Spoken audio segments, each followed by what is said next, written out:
Welcome, everybody, to another great episode of the Alford Sports Talk Show. I'm Alan, and today we have an outstanding guest for you. We have none other than pro golfer Sandra Angulo Minarro. That's right, Sandra's joining us here on the Alford Sports Talk Show.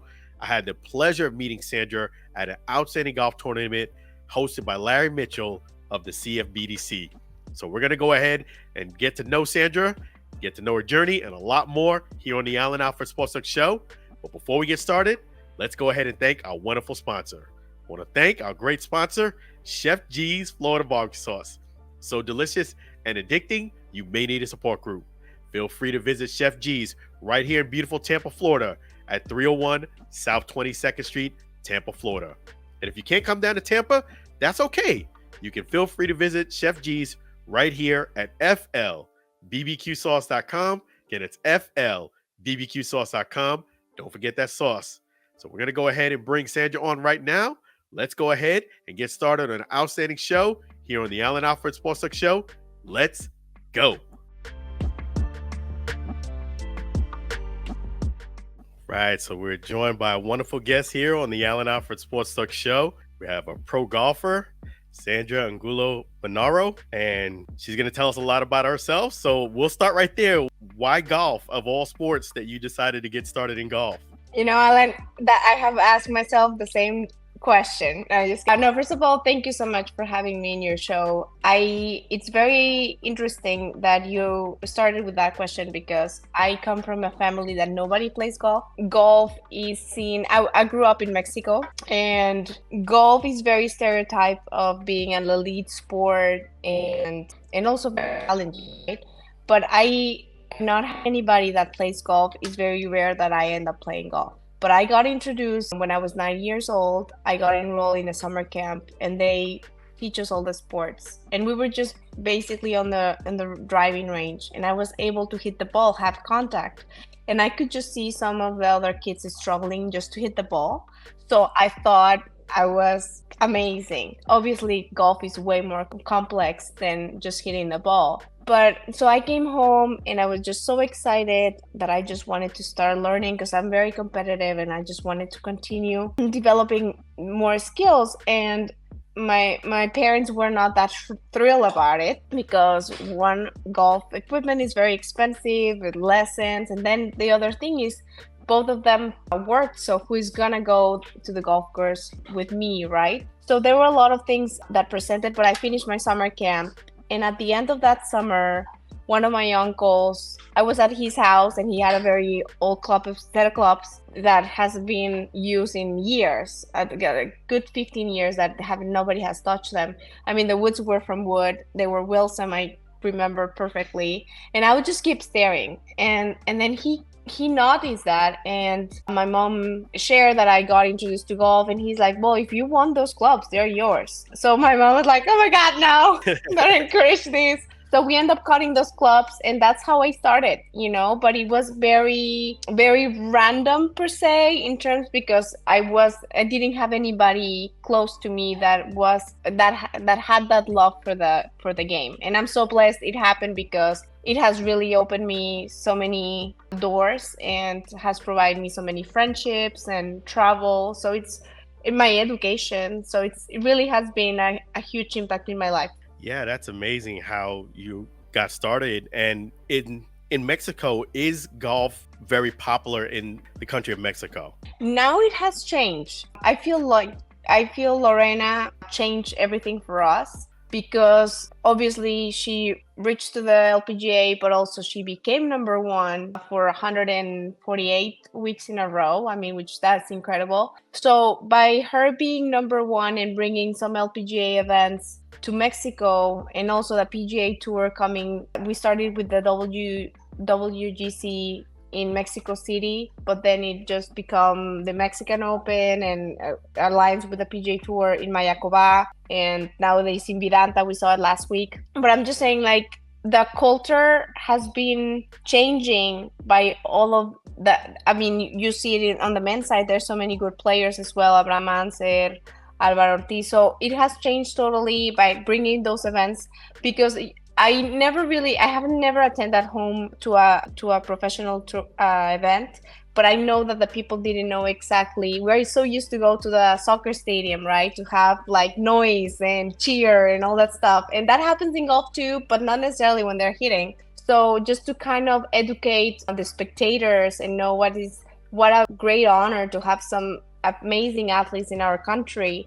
That has been changing and evolving, but I feel like it has taken its time. And I think that it exploded completely with Loren and educating the media of, because if she finished fifth, it's still an awesome performance. It's so hard to be just in the LPGA itself. So, as you were saying that it's now a lot more popular in Mexico, the sport of golf.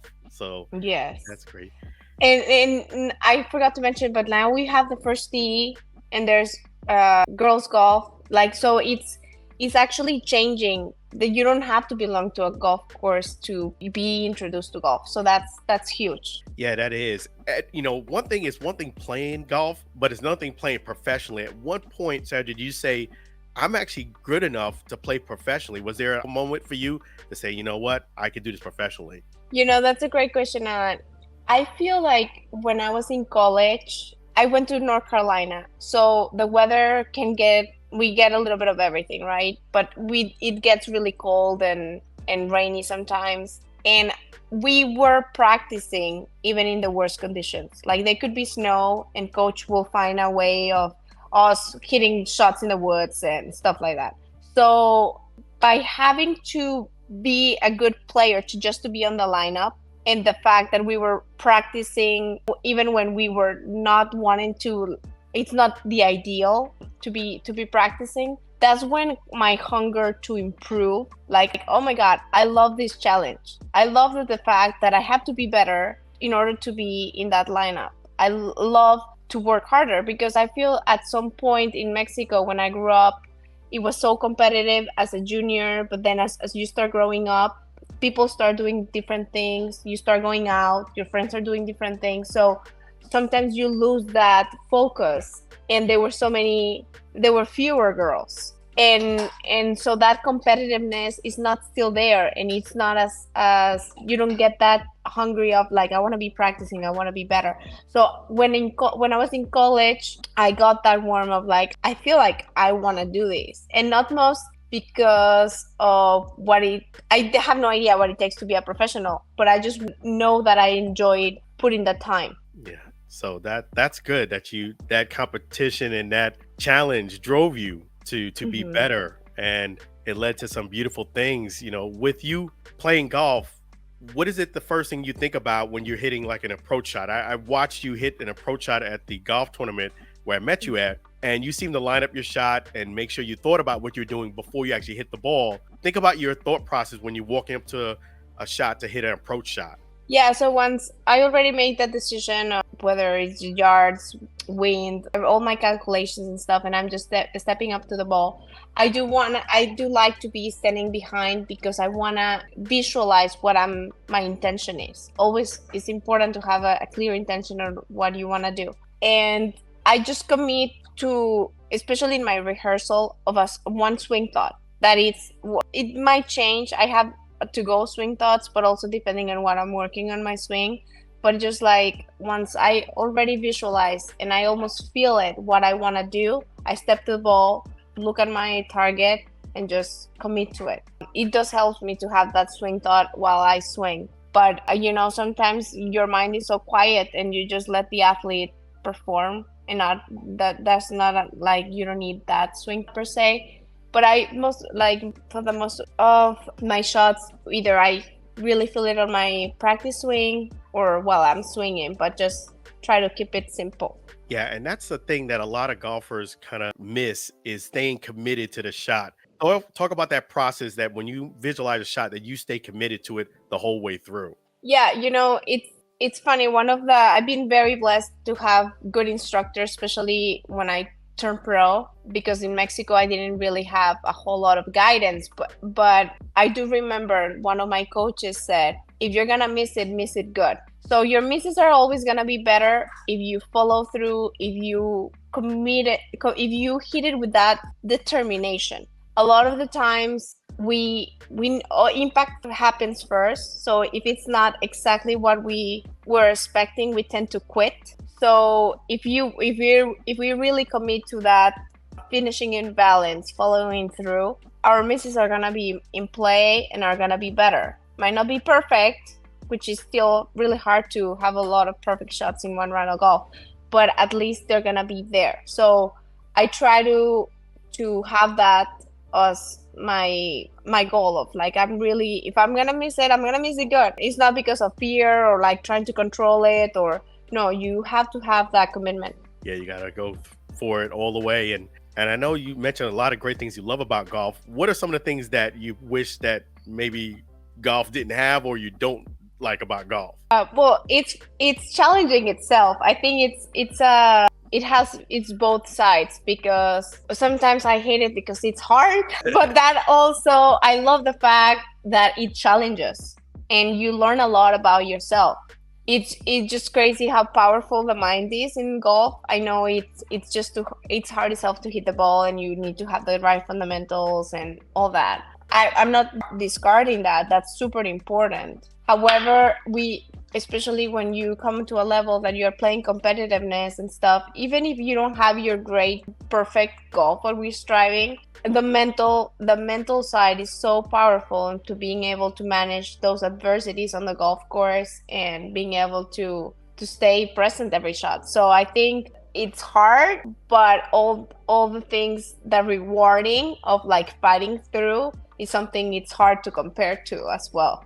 Yeah, that is true. It's a good challenge, and one of the things you did that was extremely cool in my hometown of Brooklyn, New York. I saw you was on the Brooklyn Bridge hitting a golf shot. Talk about that experience. It was very cool. A good friend of mine was having a living a period of time in New York, and we connect while I was in the road. And she happens to have a business that is called Memoric, and they take pictures. They have it's almost like it connects the person with the photographer around the world. So she told me, it would be so cool that you're here. Why don't we do a session and of just some pictures? I mean, the scene is amazing in New York City. And basically, I follow her creativeness. It was kind of cool to have different shots around the city and get to know. I've been to New York when I was younger, but it was kind of nice to refresh I mean, it's a very cool city, so it was nice. It was cool to have that opportunity. Yeah, I mean, hitting golf shots on the Brooklyn Bridge. And it was kind of nice because it kind of unified that I'm in the States, and also I had in some of the shots my Mexican, like kind of like the opportunity this country has provided to me, coming from Mexico and stuff. So it was pretty neat. Yeah, I mean, I know that at first when you got started, maybe your parents were like, I don't know about you in this golf. How do they look at it now at this point in your career? Yes, I think, once they really realized that it was not a toy or something that it was just gonna, I don't know exactly how the appropriate word of, but like once you have it, that it exactly like that I was actually putting the time, taking it serious. I mean, they were super supportive, and I have two sisters, so I feel like all of the family vacations become Sandra's tournaments. Like, because I mean, there was no time, there was not enough money to do a bunch of stuff. And sometimes I travel with other families, or they just send me with the Mexican Federation, and I'll be on the road even at a younger age. But I'm just saying, I feel like that the support that my parents provide me later on, it paid off also by being able to be recruited to play college golf in the US, which is basically, if you want to continue playing after 18 years old, you got to come through States. Here's the best level and competitiveness. So being able to get a full ride scholarship and have my tuition paid for, that was almost like a good reward. And they were so proud of it that, okay, everything really worth it. Like, even if whatever, they never pressured me to play this sport. Indeed, as I said, they didn't really want me to start it at the beginning. But the fact that it gave it really provided me so many opportunities. It was nice that I was able to stick with it and continue. Yeah, that's an amazing story there. And in speaking of continuing, what are some of your goals at this point in your golf career? Yes. So, I mean, I still love playing golf, and especially at the highest level. I feel like I have, my goals are not completed or achieved yet. So I'm kind of recessing of the things that I have that has worked with me, and improving some of my weakness as well. I do want to play in the LPGA. I still have that big dream, and I'm doing some adjustments in terms to get myself there. I feel like I had the opportunity to play competitive, but I didn't. And everybody's journey is different. But I feel like I have a better plan right now. I've way more experience. It wasn't like those years were wasted, no, because it gave me a lot of experience. But I felt like I was with this desire of playing golf, but I didn't really have a plan. I mean, you can practice a lot of hours, but if you are, it's not a quality of practice. You have to surround yourself with experts. As much as you want to do it yourself, you can't.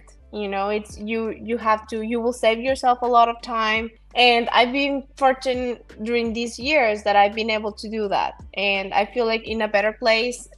I'm doing other things in my life too, but I feel a better player. And I don't practice. I do practice a bunch, but not as like the whole day back in the day. So that tells you a lot of that quality, knowing how to practice and learning to know yourself too, you know, because you follow different formulas, but you have to own and make your own formula of what works for you. Yeah, and it seems like you take instruction really well, where a lot of golfers, they sometimes don't.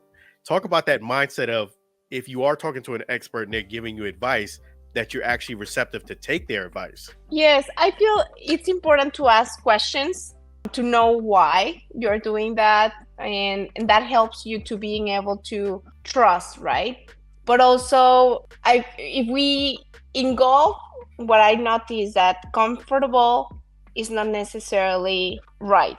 If it feels, we have to get out of our comfort zone in order to repeatedly do what we are used to do. We're gonna stay in the same place. So you have to try different things, and it's interesting because there's the people that I have surrounded. I've learned different things, and sometimes it's just the mental aspect of it. Sometimes it's the technique. So you can learn things, and I love to do notes and what resonates the most with me. But yes, you have to stick it, and you have to push yourself through those uncomfortable times. Yeah, you're absolutely right. You got to push through the uncomfortable times to get to the comfortable. How are you doing with sponsors and things of that nature, them supporting you? Are you in need or looking for more sponsorships? I mean, yeah, that's kind of one of the biggest challenge of playing professional golf. People think that it's very that you're traveling and staying in some places and stuff, and especially in mini tours or tours below the LPGA, for women it's a little tougher. It's very expensive, and the purses are not as big. So even if you have a great week, it's not like you're ahead of the game. So I'm working on some sponsors as well, because that also will provide me more opportunities to be playing. When you get to a professional level, you get better if you play more tournaments. That's when you really are able to test and you learn the most. Yes, it's nice to have some bets here and there with people you play with, and to be, but nothing like actually being signed up to a real tournament.